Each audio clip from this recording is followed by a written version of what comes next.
Alright guys, alright, we are back. We're playing a 2-4 fun mix. We're playing fun mix again. People seem to like it, so ace to 5, deuce 7 raz, limit 08, Badusi, Badoogie, stud 8, triple draw. Let's start right off here. Triple draw, ace to 5, fold this one. Blue opens, Aardvark calls, we muck it.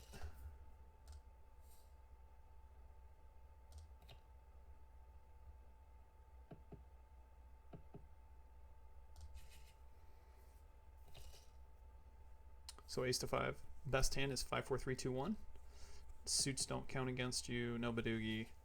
Doesn't matter anything like that. It's just straight low. You can have a straight flush. And the only thing that matters is your low. Aces do play low in this game. So again, something like a 5, 4, 3, 2, 1. Next best hands are like sixes. 1 second. Close this one out. Next best hands are sixes and then sevens, so usually like a six is a really strong hand. Obviously a wheel is number 1. This is a fold in the small blind. 2-card 8. And then sevens, just this game kind of depends where your sevens are. Like a seven high straight draw here is playable on the button, but usually only as an open and draw 1. And this is one of those hands too where actually this is probably a hand that you could consider snowing with on a later street. It's one of your worst combos. Like I don't think I'm opening any 4-card 8s here. I'm just drawing. And then I think blue tends to fold anyways, so if we decide to snow against her, I'm not trying to pick on blue, I just realized that, but yeah, in a 2-1 spot, she check folds, which is I think you usually are getting a pretty good price to continue. But we're looking for aces in this game for the most part to play, because ace is your lowest card, just like deuce to 7. We're looking for deuces to kind of start our hand and build from the bottom up. Just like in all draw games, we count down from the highest card down. So obviously if you make a 7, you start with your 7 and then you count cards down. So if you have like the 7 perfect, which is 7, 4, 3, 2, that will beat every single combination higher than that. So every single 7 after that is worse. If you count down, you can figure that one out. So if you have like a 7 high straight, that's 7, 6, 5, 4, 3. That kind of gives you the example of where you're like counting down from your high cards down. But I figure we get like one rotation in today just because I think people like this mix. I think these games are actually pretty, you would see these pretty regularly. Maybe not deuce to 7 raz so much or ace to 5 triple draw, but definitely limit 08, Badusi, Badoogie, stud 8, triple draw. Those are all in there. I've had a comment or two about like getting in some other games as well. So if you guys have any feedback about what games you'd like to see, let me know. I will try to if there's a game you guys haven't seen, I will try to record a couple different videos and then paste out the certain game that you guys might want to see. Maybe talk about a little bit more. 2, 5, 6 here against blue. 3 cards to a 6. We're going to defend. Would like to see an ace, but we don't have it. She's got a 1, so we're going to start with a check call here. If she was pat, I might fold, but in this situation she checks back.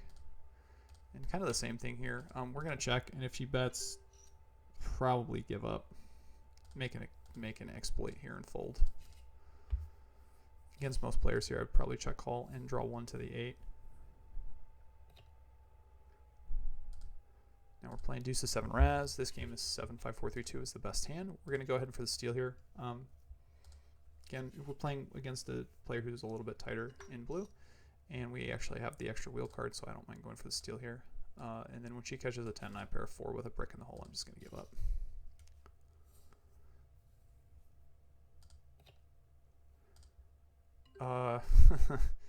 Kind of interesting here. I think this is going to get through a decent bit if I raise with a 10, but I'm just going to give it up. Plus I have king jack in the hole, so I could be convinced that that might be a steal, but I'm just going to let it go.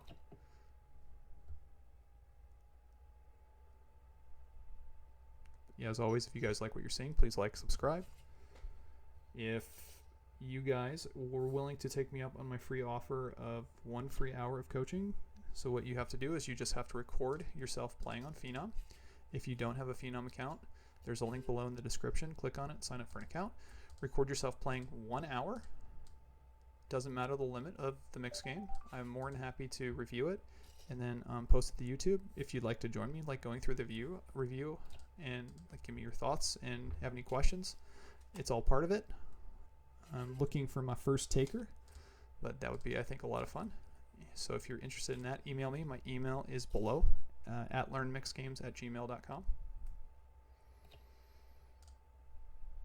As always, any sort of questions or comments, put them below. I'll get back to you. I read them all. 7-3 here. We do have 2 cards to wheel, but against an open from an earlier position. I'm just going to muck this one, especially with the brick king. Let's see here. Last hand, deuce to 7. King, we have an ace in the hole. We're just going to muck.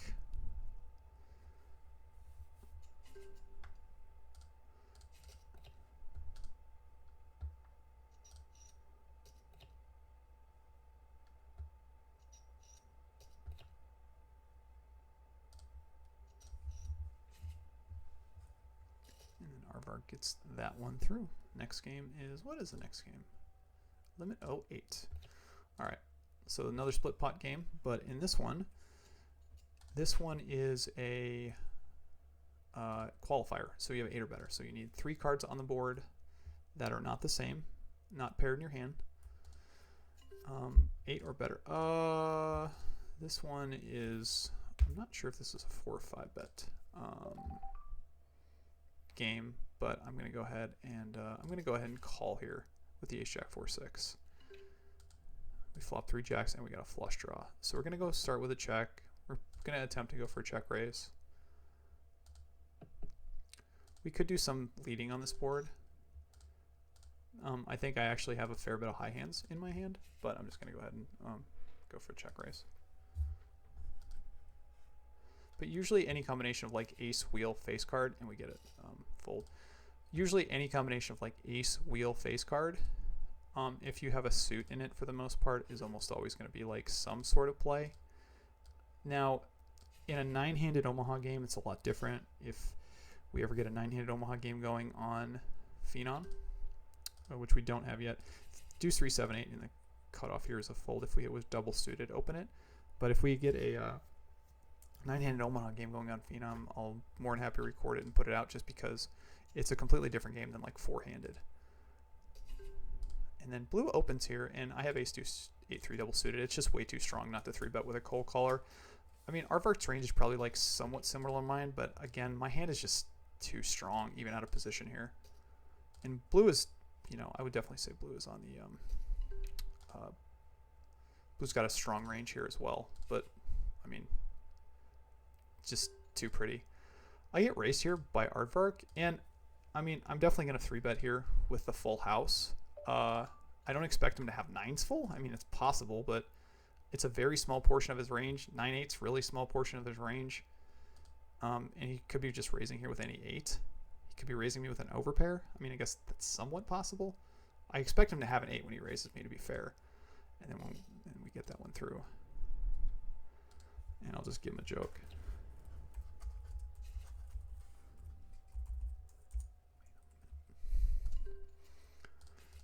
Aardvark and I like to go back and forth occasionally in the needling.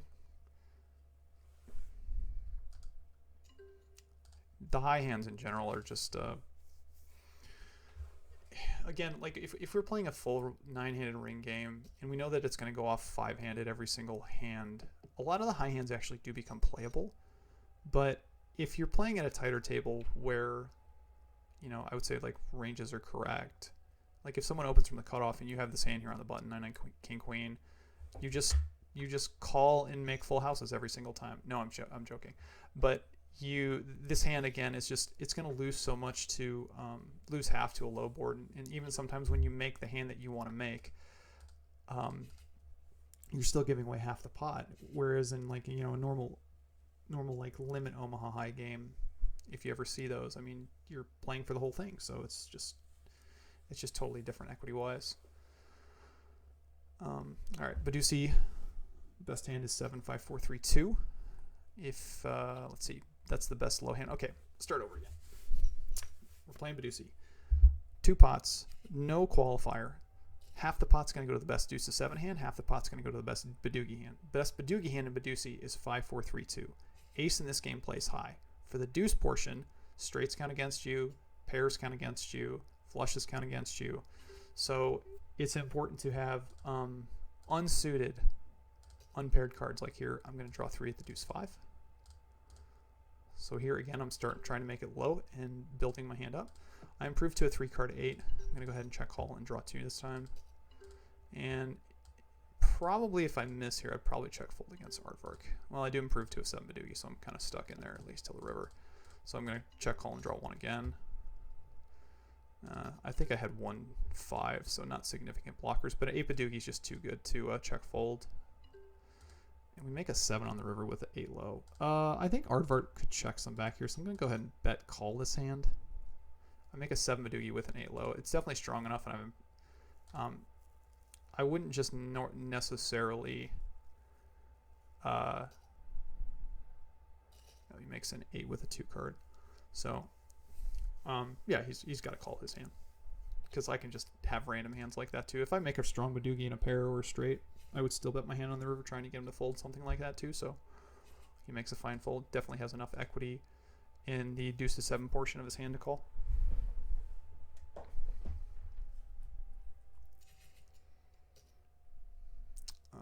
Blue's gone. I would have said bye-bye, but she left.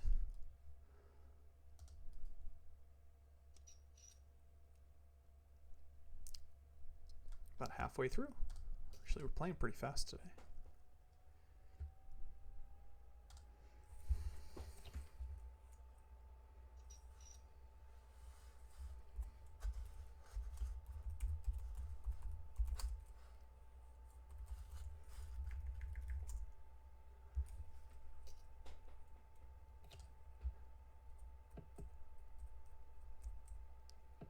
I really like the banter at these tables. It's a fair bit of fun. Let's see here. Also, my good friend, Chris Fitch, Death Donkey, he just opened up. I'm going to see if I can get him some other subscribers here. Let me find his channel. He just started posting videos to YouTube. 369 here. I would probably open this from the button, and I'm going to fold to the cutoff open. Get him, see if you guys are looking for some really high. Let's see here. Where's it at? Give me 1 second. Let me find it.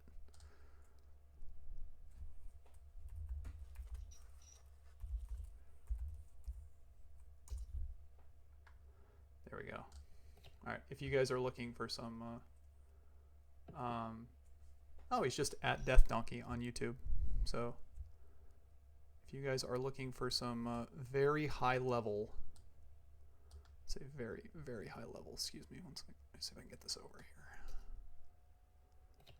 There we go.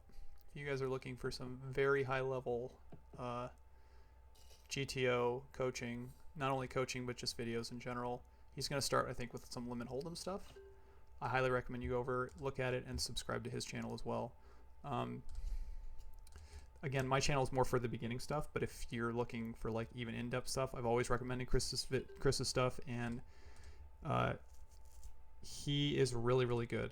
I like to consider myself like someone who's really good at kind of the introductory stuff, but Chris at the GTO level is extremely good. And he's been using the tools too to really kind of define that as well. Well, he's been using the tools, I feel like, for a long time. But as you can see here, what did we make? We made 2, 3, 8. So we're just going to probably check fold this hand, no point in bluffing. And yeah, we get scooped. That was a situation where my hand here on after the first draw, I improved to a 1-card 8 draw, and my opponent took 3. So again, I think on a lot of later streets, I have a decent bit of fold equity if I decide to draw 1. I think that's kind of one of the factors that I decide a lot of times when checking drawing 2 again, or taking 1 and betting into my opponent. He also took 2 on the next draw too. So again, like I'm trying to bet and get a fold. So on the river there, I don't think I have too much fold equity. So I just have to check and give up. My 3-card 8 really has almost no value. And my pair, I have some value if he checks back, but it's just very minimally. I don't expect to get many chips out of that pot once I pair and have a 3-card 8. This last hand Baduzi.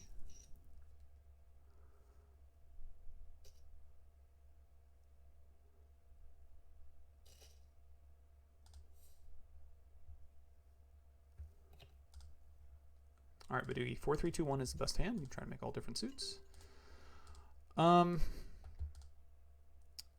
We are going to call here out of position, drawing 1 to the 3 card 6. Wow, this is crazy. It goes raise, call, 4-bet.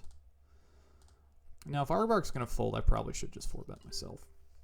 Seeing that now. Our opponent is Pat. The good news here is that being out of position against him, I get to basically check raise the field if I make a really strong hand. And it kind of puts CT in a kind of a difficult position sometimes. Like right here, if I made a really good hand, I get to check raise him, and I get to check raise them both. But unfortunately, so far I have not. I've caught a lot of 4s. I think I made quads. I don't really know what Ice Cream should bet on this river. No, I think 10's probably fine. We'd have to think that he'd be bluffing in that situation. I just don't think like it goes raise, call. He decides to go ahead and bluff Pat his hand. So the only thing that he'd be trying to do is getting a better hand to fold, which most likely he would not. So I think the check there with the 10-7 is probably fine.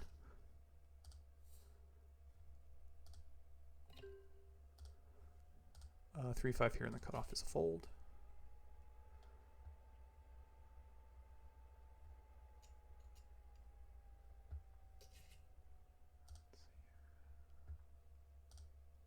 If you guys have any questions or want to tweet at me too, I also have the same, what is it? On X, I'm at Learn Mix Games. So it's, yeah, at Learn Mix Games. I'm trying to add it to my YouTube page. Just need to put it on there. Badoogie here 2-2 with 1 remaining.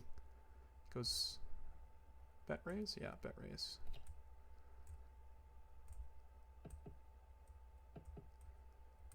And Aardvark there, yeah, I don't mind him going for the check with, he's probably going for the check raise with the 7-6. I don't really have a problem with that. When your opponent goes 2 to Pat, a lot of times I think they can actually get a lot of value by betting the river. Here we have 2 card 9 or 1 card 3, depending on how you want to go with it. And I am going to just fold my hand. 3 card 8. We're gonna 2-bet CT if he raises, because CT I would think has a lot of 2 card opens here.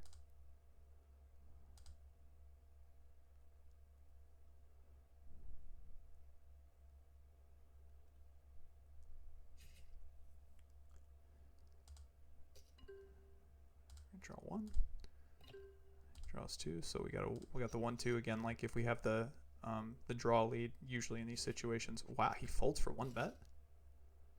That's surprising. I mean, if you take this line, you should always continue, and unless you misread your hand and made like some sort of huge mistake, which I don't think happened there. If it goes 1-2 and you're in position after the first draw, the pot's totally big enough to just continue and see another one to draw and try to make Badoogie in.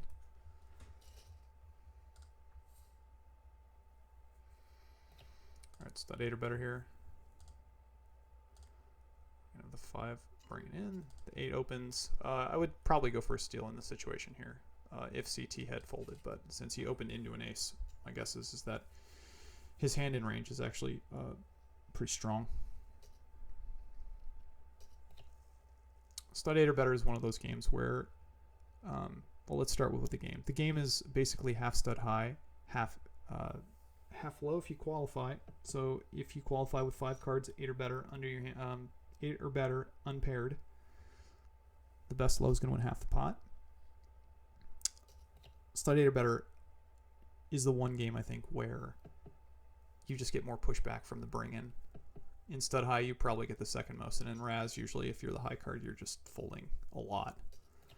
But in 8 or better stud, a lot of times you get a lot of pushback from the bring in. I do recommend to most people too. There are some tournament situations where this rule is invalid, but majority of the time, if you are playing a cash game, or if you're like deep in a stud tournament, you should always just bring it in for the minimum. You shouldn't complete. The reason being is you should not disguise the strength of your hand if you have a strong hand. You definitely want to get max value. And usually by doing that, it's just bringing in for the minimum. And then from there, kind of play accordingly the strength of your hand. But yeah, if you just open, you definitely win more money by players playing against you with weaker ranges. Aardvark here's got a pretty wide range. I'm going to throw away with a brick, though. I don't know if he opens here 100%. He's probably opening something like 80%. Going to make kind of a tightish fold, I think, there by folding the ace-queen deuce. Split kings here in a four-handed game. There are two low cards out there, but split kings is pretty strong. We're a favorite over a three-card low hand. Now we're going to check against CT47, because if he does have four low cards, we're a slight dog now. So he catches a 6. He's got 3 low cards showing. One of the cards that we have here is a 5. I think Ice Cream's had a 7 over there too. So we're going to check call. We do have 3 to wheel too, so I want to see at least one more. It's a really bad 6 street because now he has 4 cards to a straight showing, so any 5 beats us. And it's kind of one of those spots where it's like your reverse implied are not great. So if you kind of calculate your equity in this situation, like I think you have to assume most of the times that you've like lost half the pot. Like, yeah, you can theoretically still scoop if you run into like 7s and 6s any bricks, but I'm just going to go ahead and fold even though I have a 5. If there's a second 5 dead, which I don't think there was, I'm going to go look again. I thought it was a 7. But if there's a second 5 dead, I'm usually calling that situation and trying to make 2 pair. Where was it? Let's see here. Ace Jack King is a fold. Yeah, it was a 7. So he had a 7 right there. Oh, sorry. Ice Cream's had these 7 hearts, so I was correct on that one.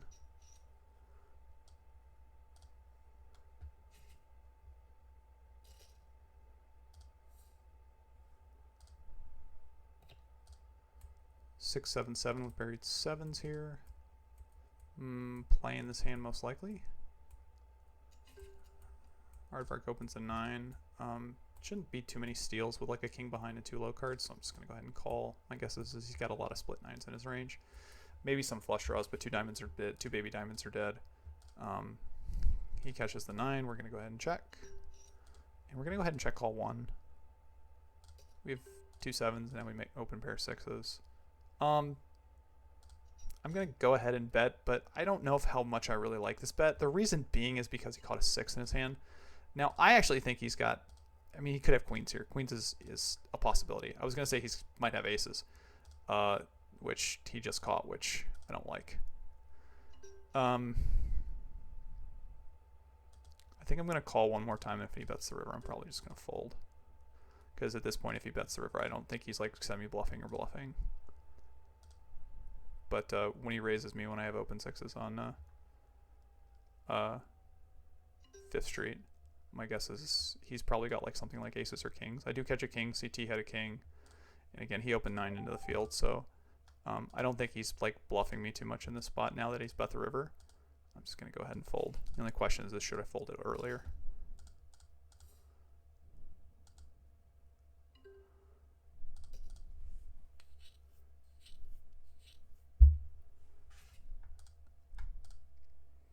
CT opens into me. I think I'm going to 2-bet him here.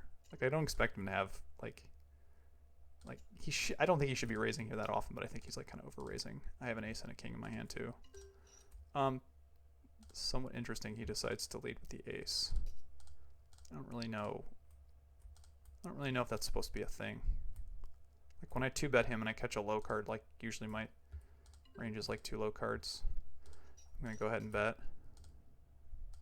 My board has three low cards on it. I'm gonna go ahead and bet because I'm technically free rolling, even though I think there's no way I'm gonna scoop. And then we'll just increase the rake here, just by a little bit. Yeah, whatever. We'll just call. We got a low. He doesn't. So it looks like he did make aces on. Yeah, like I'm not a. I don't think raising like any sort of we're gonna call here and deuce a 7 triple draw. I don't know if you should be raising like all high cards into a low card and stud 8 or better in that spot. So here we're playing deuce a 7 again. 7 5 4 3 2 is the best low hand. Flushes do count against you. Straights count against you. And right now I have a flush draw, so I'm trying to get off the flush draw. We do get off a flush draw. We pick up an extra deuce, which is nice. So it's an extra card he most likely does not have, which means my draw should be a little bit stronger now than his. He goes 1. Most likely it's going to go check, and we'll see what happens. Don't like that. The only question is, do I think he like over bluffs in this situation? But I think I'm going to go ahead and call with a king. He makes number 3. He has a very nice hand.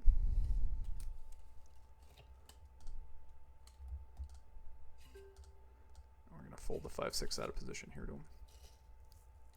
Still looking for the deuce again. We kind of like build our hand from the bottom up. 3-handed here. I'm going to open 8 4 5 on the button. If your opponents fold like way too early, you could definitely make the case, I think, for keeping the 9 and just like drawing super rough and quick padding, as we like to call it. Or maybe the cool kids back in the day used to call it. And Aardvark takes 1, so I expect that he has mostly a strong draw. And then when he pats, unless I get a lot of help really quick, I'm done. I think the smoother 8 draws here, I think, is actually a continue. If I caught like a 7, I'd probably fold, but extra pair helps a little bit. I catch the 8 on the river. And I'm just going to fold. Not going to bluff that one. I don't really think with that draw. I think like the better one to bluff with is if I catch an extra deuce on the river, but I don't have a deuce, so folding seems better. 7-8 here, we're going to fold.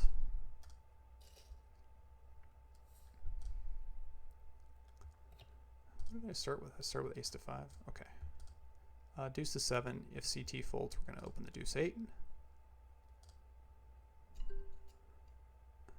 And if he opens, we're going to fold the deuce 8.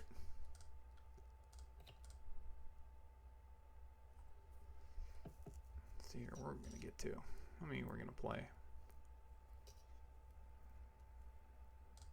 27 minutes in. Play like 3-4 more games, something like that.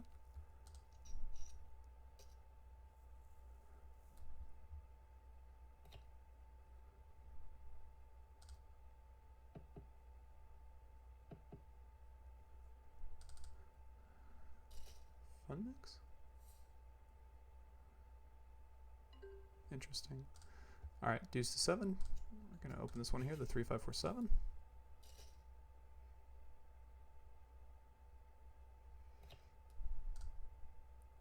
And now the game's changed in Fun Mix, and again, hopefully that changes in the future, so we're not playing 2 different triple draw games back to back, because it's very easy to play the wrong game.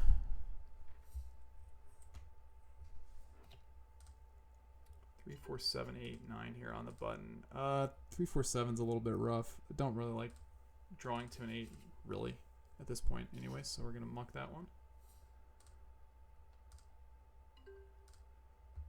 2 3 6 on the button. We're gonna open. Hopefully we make the straight flush this hand. We do not. What was that?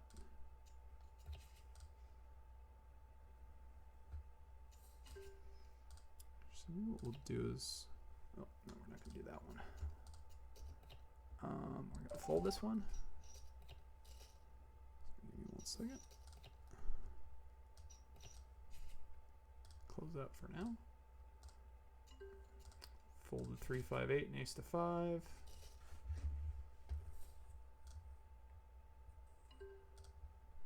Fold the 5. Kind of a boring round, really.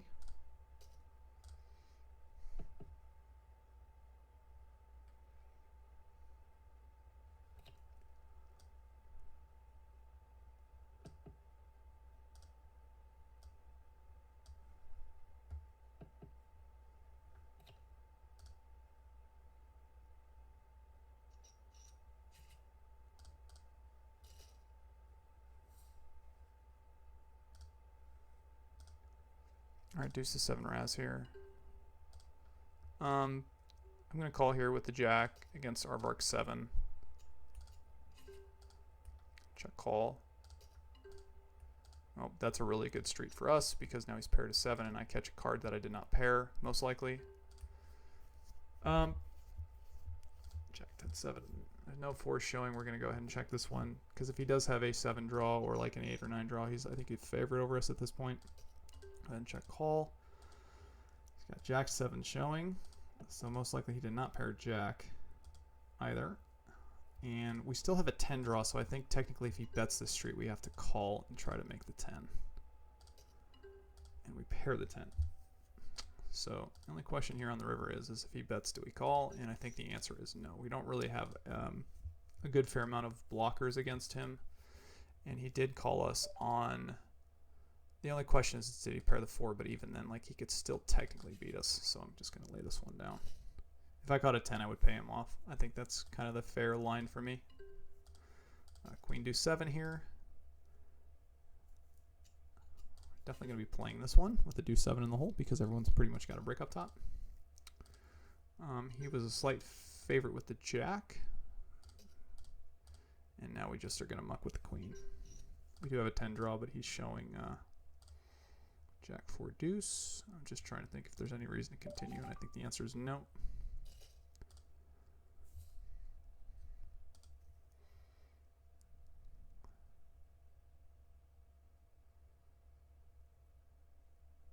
If CT opens here, obviously we're gone, but if he folds here, we just are going to steal way too much here to, we're going to steal this just way too much to let it fold when we have a 6 against a king.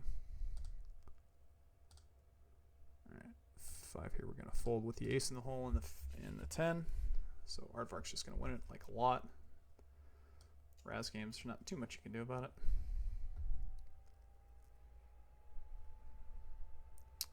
Finish on Badusi. Yeah, I guess we'll play to Badugi.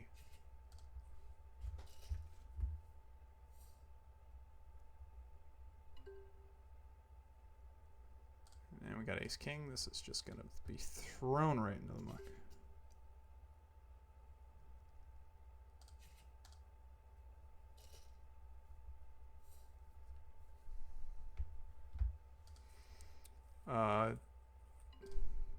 Jack in this situation, just fold. I expect my opponents, if they have anything, really to call me light, and I don't want to bluff every single street, so I just give up.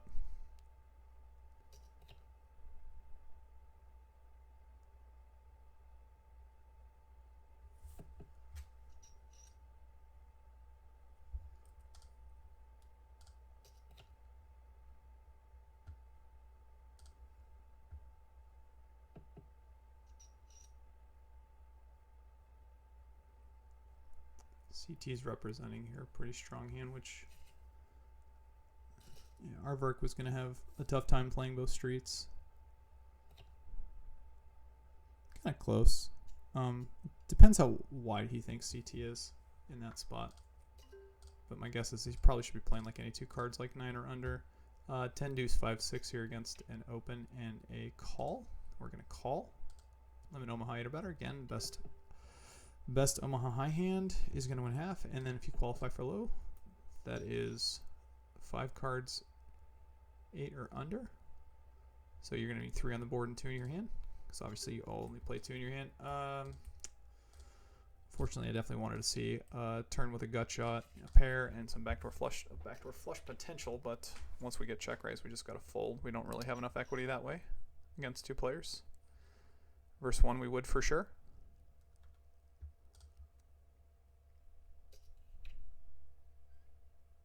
On the river, we would have the second nut low and 2 pair. Any 4 beats us basically.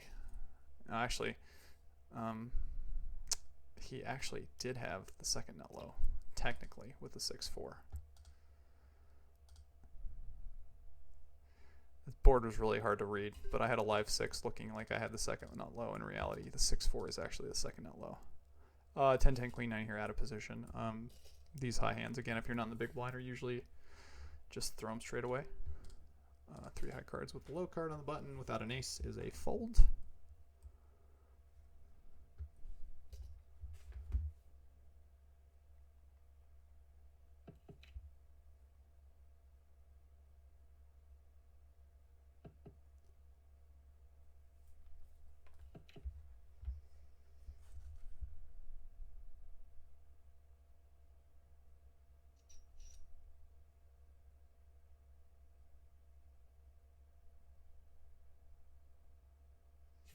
Looks like it went limp call pre-flop, and then Aardvark bet the turn. Gets a fold. King 10 9 8 here. It actually probably is a defend in position here against CT. I mean, it changes a little bit that we're getting such a good price and the fact that we're in position the entire hand. A board that actually really doesn't connect too well with an opening range in the small blind. So like when he bets here, I actually think raising's best. We're open-ended, backdoor flush draw, top pair technically. 3 9s on the turn is actually like the best card I could probably hope for.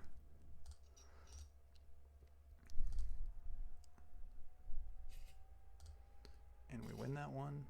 But I think a lot of players over bet like that type of board. And that 7-7-9 board I think connects a lot better with the big blind than the small blind's opening range. 2 3 4 6 here we're gonna call in the small blind. I'm gonna go ahead, start with a check, then probably a check call and see if we can do maybe something funky to like get an ace to fold on a later street. I mean, that's kind of like obviously like my super gin card, but I don't expect him to bet every single one of these turns. So I'm just gonna go ahead and lead turn. Like if I had naked deuce 4 here, I would do the same thing, meaning like trying to find a way to win the pot without having the flush. This situation, like you also have to lead sometimes when you have both hands.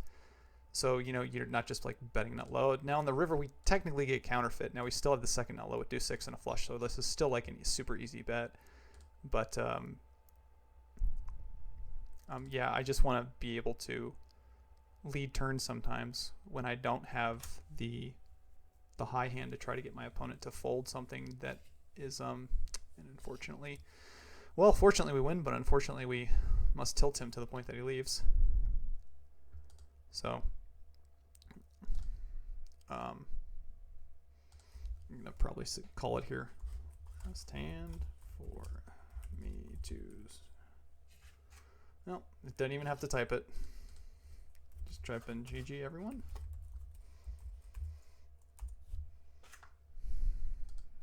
And with that, I'm going to end the video, but without... well, as always, I just want to say thank you guys for watching. Please like, subscribe. If you have any feedback, please leave it in the comments. If you guys are interested still in taking me up on... looks like we lost him. If you guys want to take me up on that free hour lesson, was a worthy effort. Very, very true.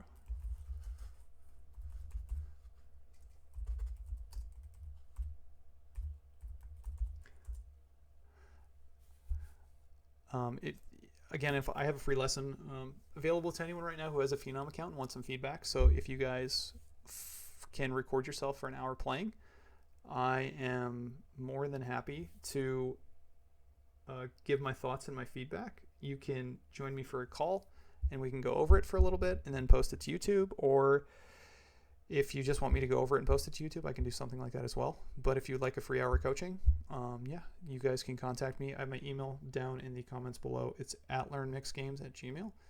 And again, if you guys are looking to open a Phenom account, there's a link below in the comments as well. Click on that. It helps me out. It keeps me motivated to keep making the videos for you guys as well.